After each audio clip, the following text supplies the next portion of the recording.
लगातार इलेक्शन हो रहे थे, नगर निगम का चुनाव बीजेपी हार गई, पंचायत चुनाव बीजेपी हार गई, बाई इलेक्शन बीजेपी हार गई। हमने नहीं हराया भाई साहब, हमने तो ना हराया बीजेपी को चुनाव। बीजेपी फ्रस्ट्रेशन में इसलिए है कि लगातार बीजेपी बाई इलेक्शन हार रही है। वल्लभनगर में जमानत जब्त हो गई, दरियावद में तीसरे नंबर पर आई, फिर निगम चुनाव हार गए, फिर परिषद चुनाव हार गए। बीजेपी में अंदर खाते झगड़ा चल रहा है। अब वो जो झगड़ा चल रहा है उसके लिए तो हम जिम्मेदार नहीं है, जिम्मेदार तो बीजेपी के आपसी नेता है। जो पॉलिटिकल वॉर जब होता है तो उसमें इतना ज्यादा उत्तेजित नहीं होना चाहिए। कल वो विधानसभा में मैं खुद बैठा था कल विधानसभा में जो बीजेपी के विधायकों का व्यवहार था, वो हमारे दुश्मन तोड़ना, हमारे भाई हैं, हमारे दोस्त हैं।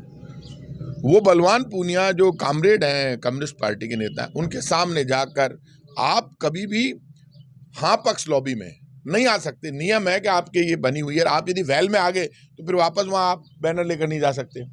आप वहाँ जाके ऊपर किसी के कर रहे हो, आप मेरी सीट पे आके ऐसे कर रहे हो, तो आप कागज चला के दे रहे हो कि भाई ये फाड़े तो दे दिया, फाड़ के फेंक दिया, तो वो आप मेरी सीट पे नहीं आ सकते। मैंने अपने आप को बहुत कंट्रोल किया, ये लिमिट पार है।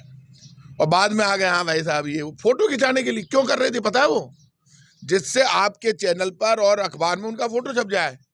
इतनी फोटो की भूख है, हम तो पढ़ रहे हैं जब से फोटो छप रही है हमारी।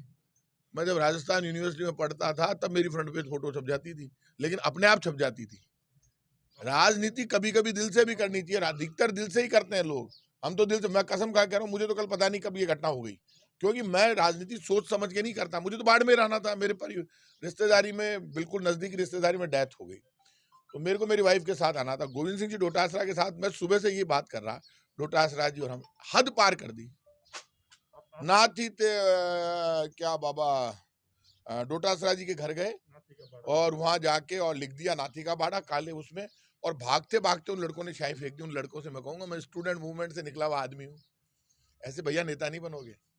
मैंने कभी दूर से ऊपर से किसी के ऊपर शाही नहीं फेंकी। आप आपके लिए चीज कह रहे हैं, भाजपा के जो नेता है झूठ के जनरेटर है। झूठ के जनरेटर में इसलिए कह रहा हूं कि अभी भी मैं कह रहा हूं, आज आप, ये सिर्फ आरोप नहीं है, भाजपा नेता झूठ के जनरेटर हैं। और केंद्र की मोदी सरकार का जब से बजट आया है तब से बीजेपी के प्रदेश के नेता पागल हो गए, जो मोदी जी को तो कुछ कह नहीं सकते, उनके बजट पे चर्चा ही नहीं कर रहे। यदि उनके बजट पे चर्चा कर ली तो पोल खुल जाएगी, फिर तो राजस्थान की जनता, देश की जनता कहेगी तो बजट तो फेल हो गया।